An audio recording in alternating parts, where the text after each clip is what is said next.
Vamos que vamos na pressão. Só no quadradinho de ouro. Faz, quadradinho de ouro. Não, chega, Pestana. Funk não. Aula de português, quadradinho de 8, parceiro. Aí não dá, né? Pô, desculpa. Briga comigo não. Carioca sabe como é que é, né? De vez em quando faz umas faveladices, não tem jeito. Beleza? Mas vamos lá. Ainda estou dentro de tipologia textual. Falei na aula passada, que foi a primeira aula, fiz a apresentação do curso, não é isso? Falei o que eu ia trabalhar, me empolguei, falei algumas coisas que são importantes em prova de concurso público, não é isso? Já até comecei a aula de tipologia textual, falando sobre o texto descritivo. Nem doeu, concorda comigo? Alguns assuntos dentro da gramática são assuntos fáceis, graças a Deus. Graças a Deus, alguns assuntos são fáceis. Descobrir o tipo de texto da prova lá que você vai fazer não é difícil. Basta você ficar atento às características daquele tipo de texto. Como a gente viu na aula passada, o texto descritivo trabalha com, normalmente, adjetivos, verbos de ligação, que são recursos formais, recursos da língua, que a gente utiliza naturalmente para descrever as coisas. Por exemplo, eu estou diante de você agora, eu quero descrever essa camisa. O que eu diria? Essa camisa é predominantemente vermelha, tem um desenho aqui preto com branco, né, que te remete àquela cerveja dos Simpsons, Duff, tá ligado? E aí? Pronto, descrevi. Usei alguns elementos da língua para descrever a camisa. Ela é de algodão. Olha aí. Escrever é fácil. É fácil reconhecer um texto do tipo descritivo. Tá certo? E ele não cai muito em prova. Na verdade, é raro cair um texto descritivo na prova. Belezinha? Tranquilo? O último texto, tipo de texto que a gente vai ver, texto dissertativo, ele sim é o filé. Tranquilão? Beleza? Ah, vou te contar uma coisa. Esse curso de gramática é um curso de gramática completo. Vou falar sobre todos os tópicos da gramática que caem em concursos públicos normalmente. São frequentes, né? Frequentemente. Mas eu fiz uma parada diferente. No curso que eu havia feito, também teórico, de gramática completo, coisa e tal, eu não havia colocado nenhuma questão para ilustrar aquilo que a gente aprendeu no módulo, ou aquilo que a gente aprendeu durante o módulo. Serão 10 módulos. Só que dentro dos módulos existem subassuntos. E eu, no curso passado, não havia colocado questões para ilustrar isso. Dessa vez, eu pensei, não me custa colocar uma questãozinha de alguma banca, principalmente dos concursos recentes, de 2013, para ilustrar aquilo que a gente viu durante a teoria. Concorda comigo? Uma, duas questõezinhas não vai matar ninguém. O curso nem vai ficar tão longo assim. Beleza? Tranquilidade? Então vamos lá. Chega de papo. É a hora de falar do segundo tipo de texto. Falamos do texto descritivo e agora é a vez do texto injuntivo ou injunção. Pestana, o que seria um texto injuntivo ou uma injunção? O texto injuntivo ou injunção é um tipo de texto que tem por objetivo instruir. Tem por objetivo dizer como uma pessoa deve proceder. Por exemplo, um manual de instruções. Quando a gente pega aquele tipo de texto, qual é o objetivo do manual de instruções? Instruir. Instruir como, Pestana? Vai te dizer como você vai montar uma câmera, como você vai montar um computador, como você vai montar uma televisão e por aí vai. Então, eu posso dizer que o manual de instruções é um texto injuntivo? Sem problemas. Desde que o texto tenha por objetivo informar, fazer com que a pessoa haja de uma determinada maneira, seguindo determinado padrão, determinadas instruções, regras, o texto é injuntivo. Não tem dificuldade nisso. A gente vai ver agora um texto injuntivo. Venha comigo. Vai, olha na telinha. Injunção. Estrogonofe de chocolate por Palmeirinha. Tá ligado na Palmeirinha? Palmeirinha é aquela coroa que faz... Tem um programa de culinária e tal, vovó Palmeirinha. Uma figura, né? Tem até aquele Huguinho, né? Aquele maluquinho que é tipo o Louro José, só que da Palmeirinha. É o Louro José genérico. Aí a Palmeirinha vai, faz comidas gostosas, estilo vovó, tudo comida caseira. Aí eu peguei isso aqui no site dela, estrogonofe de chocolate, porque eu fiquei curioso. Porra, estrogonofe pra mim, cara, eu sou pobre, né? Pobre é fogo. Estrogonofe ou é de carne ou é de frango. Estrogonofe de chocolate, aí eu achei uma parada assim chique, né? Ah, vou botar lá no meu material onde eu vou passar. Porque eu achei bonito, assim, chique, palmeirinha e tal. Então vamos lá, se liga no texto. Aprenda a fazer um estrogonofe de chocolate. Observe só, além de aula de língua portuguesa, você ainda vai aprender um prato novo. Em uma panela, coloque o leite condensado e o chocolate em pó. Até aí, tem muito mistério não. Cozinhe em fogo alto, sempre mexendo, mais ou menos 5 minutos. Retire do fogo e deixe esfriar um pouco. Agregue o creme de leite sem o soro. Adicione as nozes picadas, chocolate picado e o conhaque. Agora deu samba. Sirva gelado com uma bola de sorvete de creme. Na moral, olha pra mim. Se você estiver na larica agora, com certeza tá com água na boca, né? Ah, não gosto de chocolate. Pô, cara, gostosão. Fala sério, chocolate é afrodisíaco. Tem que pensar nisso também. Olha aí, olha na telinha, vai. Então, aprendeu a fazer o estrogonofe de chocolate? Muito bem, parabéns para você. Só que a aula de português não é de culinária, parceiro. Então vamos entender por que esse texto é injuntivo. Observe, em uma panela, coloque o leite condensado e o chocolate em pó. Observe que este verbo aqui está no imperativo. O que é um verbo no imperativo? É um verbo que indica uma ordem, um pedido, uma sugestão, uma instrução.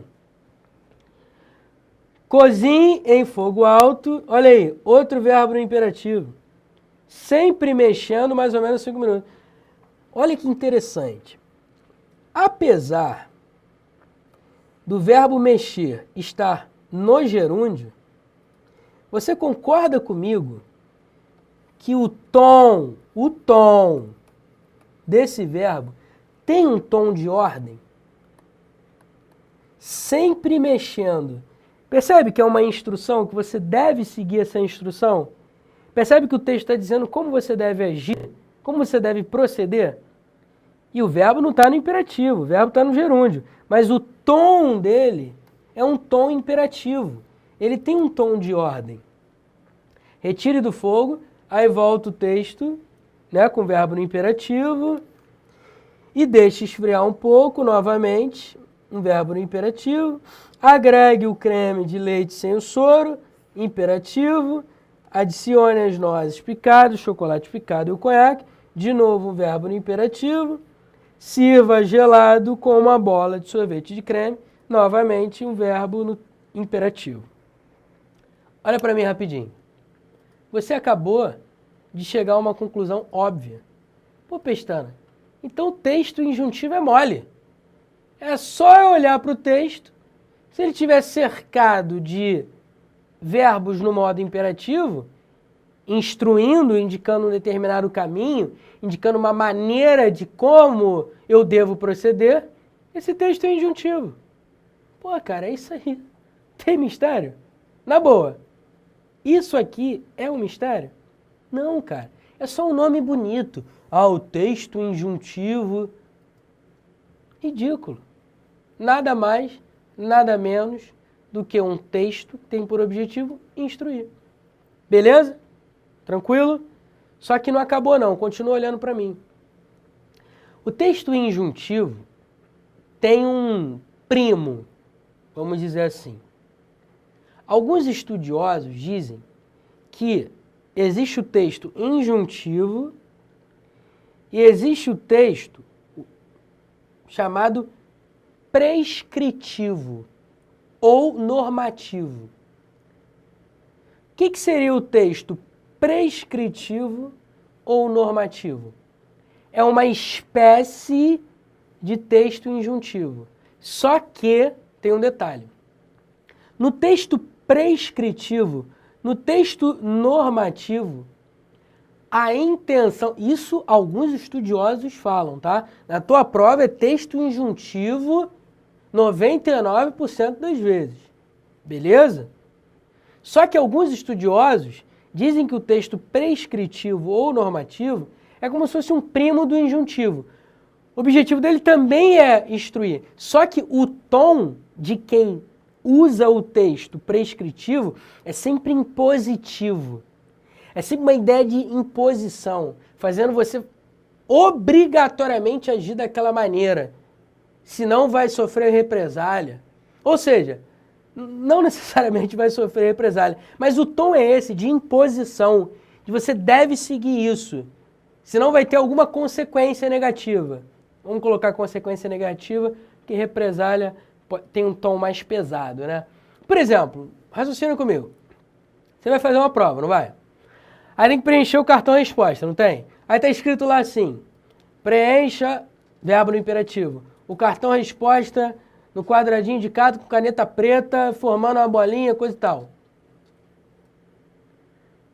Caso contrário, o leitor não vai visualizar a marcação. E aí o que vai acontecer? Tá ferrado, irmão.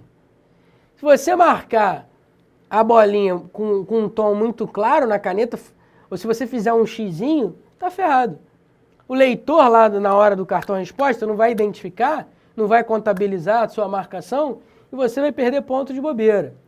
Então, esse seria um texto mais prescritivo, normativo, impondo uma determinada situação. Você vai ter que fazer daquele jeito. Beleza? Você está nas regras do jogo. Você está lá fazendo a prova. Se o cartão resposta diz como você deve agir daquela maneira. Mesma coisa uma prova de redação. Alguns concursos pedem que você escreva com a caneta preta e não com a caneta azul. Ah, palhaçada. Eu também acho, mas fazer o quê? A gente não manda nada, a gente só obedece. E aí se você escreve com a caneta azul, o que acontece? Tá ferrado. Ah, mas o meu texto ficou bonitão. O que eu vou fazer? Perdeu, parceiro. Voltando para a telinha, vai. Então fica ligado, hein? Texto injuntivo e o primo feio, texto prescritivo ou normativo. A diferença é que a injunção tem por objetivo instruir, mostrar como se deve agir, mas sem aquele tom impositivo ou com consequências negativas. Vamos lá. Características da injunção. Os recursos formais do texto injuntivo, como a gente pode ver, são verbos no imperativo ou com tom de imperativo, como foi o caso lá do sempre mexendo o verbo no gerúndio com tom imperativo. Qual o objetivo do texto injuntivo? O objetivo é instruir o leitor a agir de uma determinada maneira. Esse é o objetivo da injunção. Isso aqui é mais uma recapitulação, tá, galera? Porque conforme eu vou falando sobre o texto, eu vou explicando, tudo isso fica claro. Eu só coloquei isso aqui para você, como um resuminho, uma síntese de tudo que eu falei. E os gêneros textuais em que o texto injuntivo é mais frequente? Livros de autoajuda, na verdade, é muita coisa, né? Os livros de autoajuda são normalmente injuntivos, porque o objetivo é fazer você agir de uma determinada maneira. Você proceder de uma determinada maneira, como o cara está ensinando lá. E aí seria autoajuda, né? Beleza. Manual de instruções. Manual de instruções também é um texto injuntivo, porque serve para instruir o leitor a agir de uma determinada maneira. Receitas culinárias, como nós vimos na receita da Palmeirinha. Beleza? E por aí vai. Pestana, o que são gêneros textuais? Gêneros textuais são textos que têm um determinado propósito e atendem a um determinado público. Por exemplo, livro de autoajuda. Qual o propósito dele? Ajudar um determinado público. Que público? Infelizmente, eu vou ter que falar isso, e você não pode pensar que é machismo, mas uma pesquisa recente comprovou que a maioria dos leitores de livros de autoajuda são as mulheres. Não me leve a mal, isso aí é uma pesquisa que foi feita. Então, o público feminino precisa de livros de autoajuda, pelo que a própria pesquisa mostrou. Vai entender isso, né? Mulher é um negócio complicado, mas a gente gosta delas. Não gosta, mestre? Eu também gosto. Vamos lá. Manual de instruções. Os manuais de instruções têm por objetivo o quê? Instruir uma determinada pessoa a montar um determinado produto, um determinado objeto. Para quê? Qual é o público-alvo? Depende. Manual de instruções de uma televisão, público-alvo. Normalmente adultos, né? Adultos compram televisão. E manual de instruções de videogame. Beleza. E aí a linguagem é um pouco mais fácil porque é mais para o público jovem. Receitas culinárias e por aí vai. Ou seja, são textos que existem no nosso dia a dia, gêneros textuais é isso. Beleza? São textos que existem no nosso dia a dia, que estão em livre circulação dentro da sociedade, que atendem determinados propósitos, que atendem a determinados objetivos e ajudam determinadas pessoas. Beleza?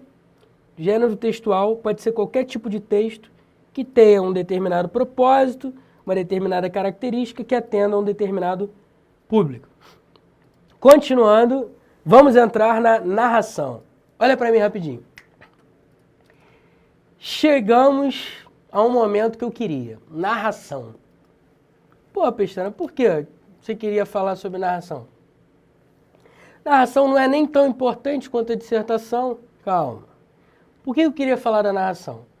Porque há muito tempo, um professor meu de literatura colocou um texto no quadro chamado O Cão e a Cadela, de um poeta português chamado Manuel Maria do Bocage. Se eu não estou enganado, ele era um poeta árcade, mas ele era um poeta safadinho também. Ele escrevia umas paradas meio pesadas, meio eróticas, depois você procura aí no Google. Eu peguei o texto mais leve, que foi o que o professor colocou lá no quadro. E eu fiquei encantado por esse texto, porque eu achei o texto sensacional. O texto não é só um texto erótico, gratuito.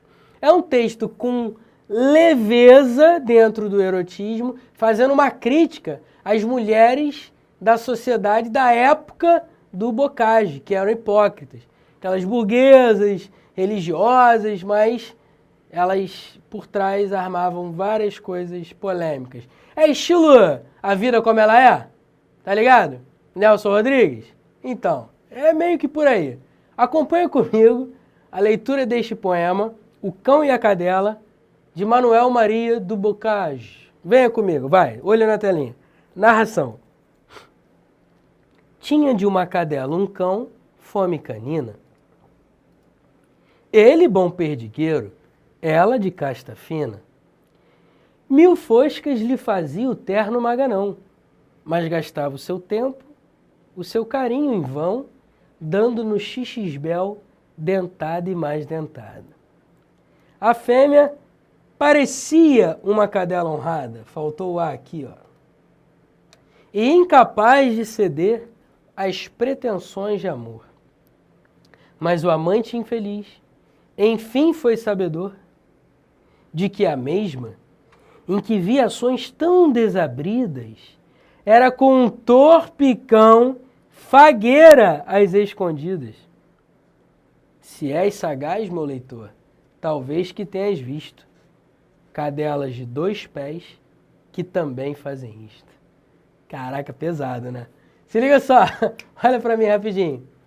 O cara faz uma analogia. Na verdade, isso aqui é uma fábula, né? Ele pega um homem, o cão, e a mulher, a cadela.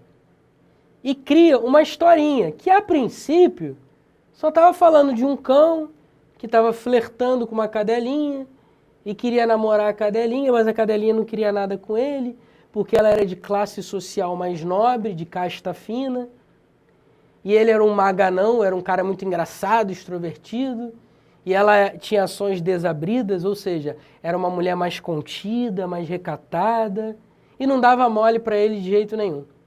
Só que ele descobriu que ela estava com um torpe-cão fagueira às escondidas.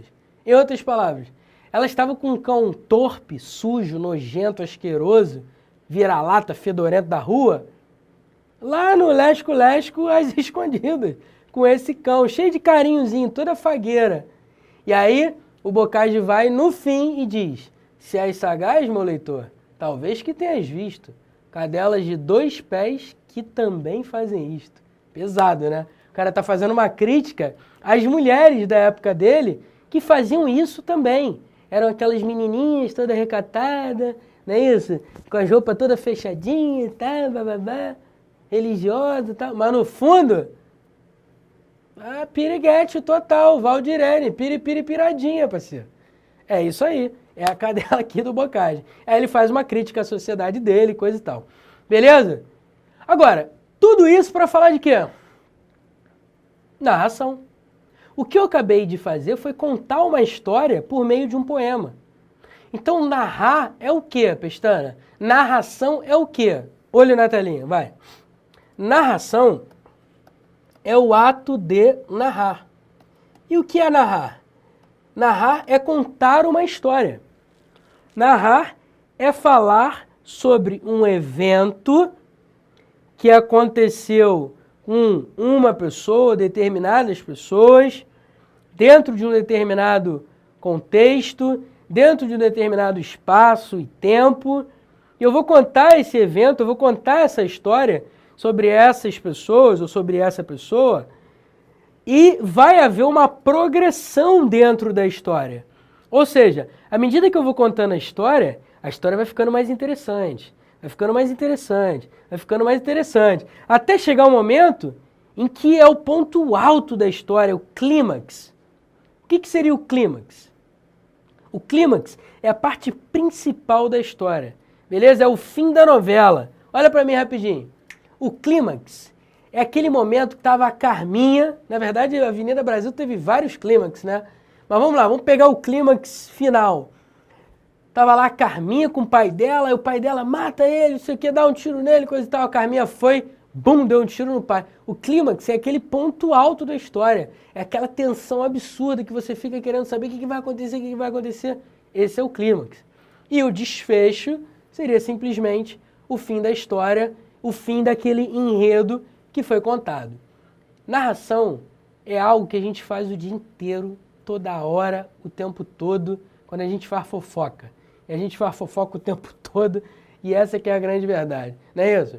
Por exemplo, vamos supor que amanhã, você esteja com um grupo de amigos, aí você fala, pô, ontem eu assisti a aula do Pestana, um curso novo de gramática e tal, eu tinha perdido o primeiro curso, estou assistindo um novo curso e tal. Pô, o cara falou do poema do Boccagi e tal, o cão e a cadela, coisa e tal. O que você está fazendo? Você está contando uma história, o que aconteceu contigo.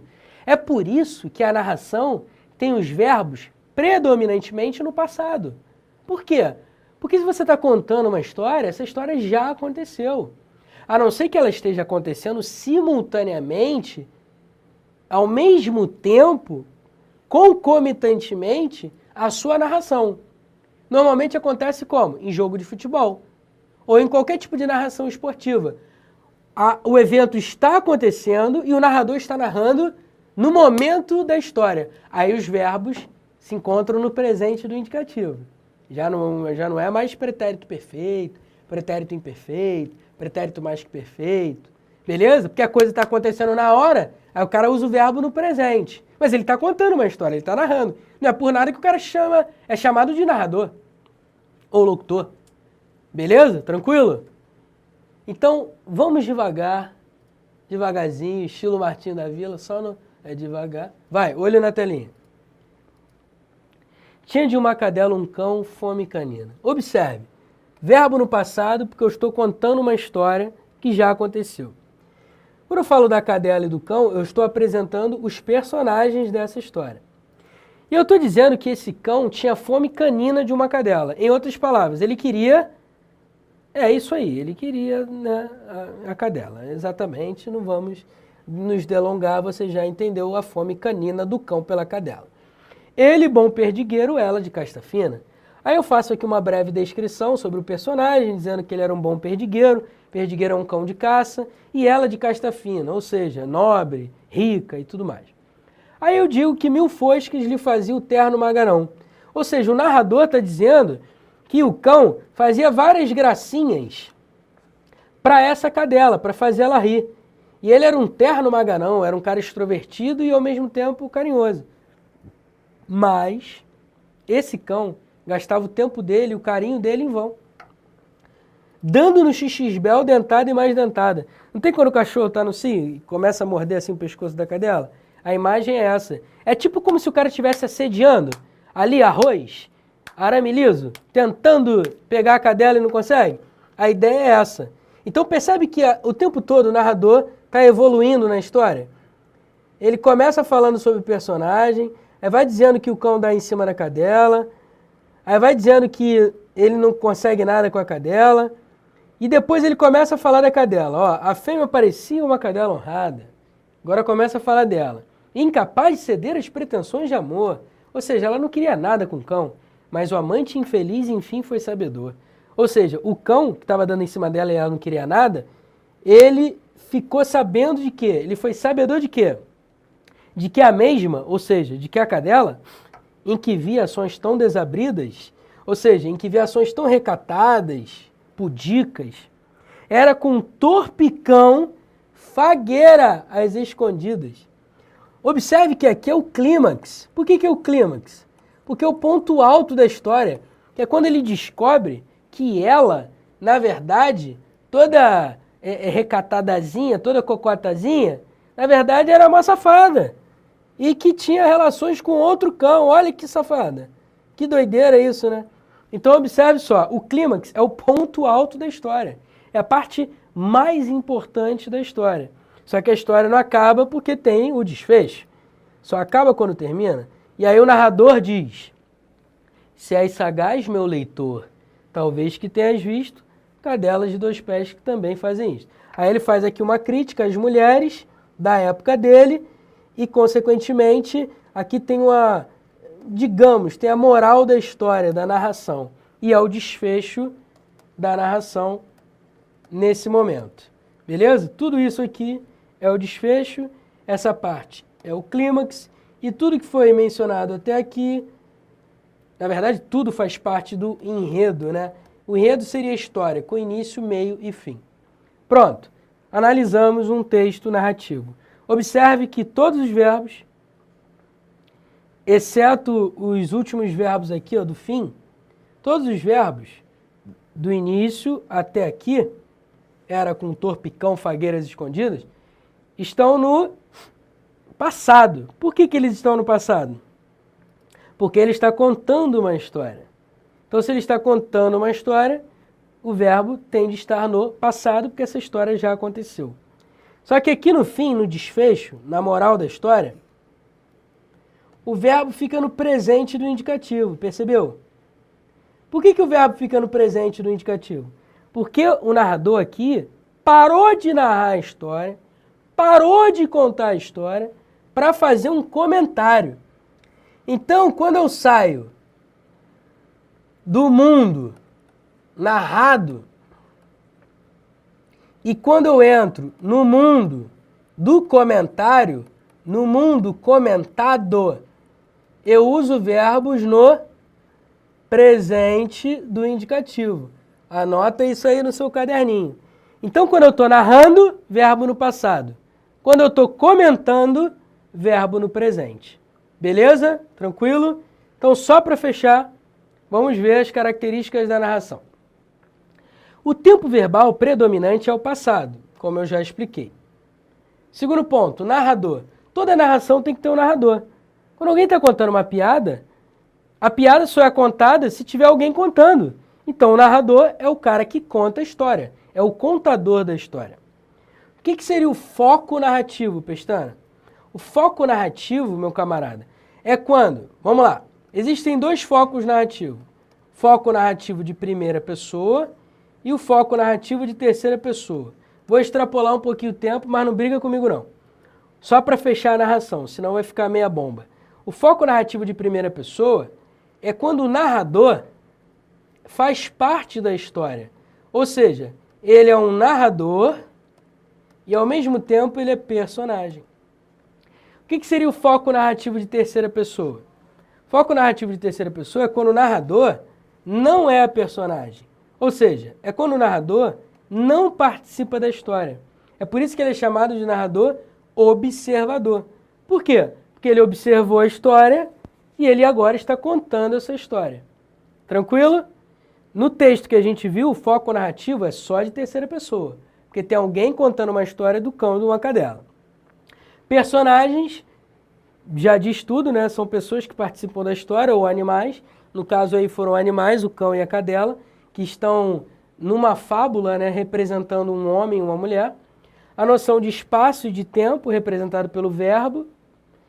A noção de clímax, que é o ponto alto da história. O enredo seria o início, o meio e o fim da história. Início, meio e fim da história. O enredo seria o desenrolar dos fatos, o desenrolar dos acontecimentos. Isso que a gente chama de enredo. E, para fechar, quando é que a gente encontra textos narrativos? Quais são os gêneros textuais narrativos? Poemas como esse, a gente encontra a narração. Em piadas, todas as piadas são narrativas, ou quase todas. Fábulas, esse poema não deixa de ser uma fábula, porque trabalha com a personificação por meio de animais. Contos, crônicas, romances, todos esses gêneros textuais são gêneros narrativos. Por quê, Pestana? Porque todos esses textos, poema, piada, fábula, conto, crônica, romance, mais especificamente piadas em diante, porque nem todos os poemas são narrativos, mas as piadas, as fábulas, os contos, as crônicas, os romances, as novelas, são textos narrativos. Por quê? Porque o objetivo é contar uma história. A piada é jocosa, a fábula tem mais um viés moral, o conto normalmente é uma história curta, que normalmente também tem uma moral. As crônicas tratam de assuntos do dia a dia, de assuntos cotidianos, e os romances são os grandes livros que a gente está acostumado a ler, como livros de Machado de Assis, Dan Brown, enfim, todos os livros, Stephanie Meyer, para quem lê Crepúsculo, aquela coisa horrorosa. Desculpa, não me critica não, eu é que não gostei, você pode gostar, fica à vontade, eu prefiro o Machado de Assis. Mas eu também sou professor de português, né? Professor de português é tudo chato. Então, beleza. Meu camarada, olha para mim. Já passei o tempo de novo, né? Para variar. Vou tentar na próxima aula fechar em 30 minutos. Mas é isso aí.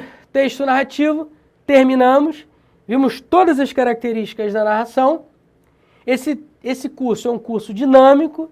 E o assunto de hoje é um assunto tranquilo. Não tem muito mistério.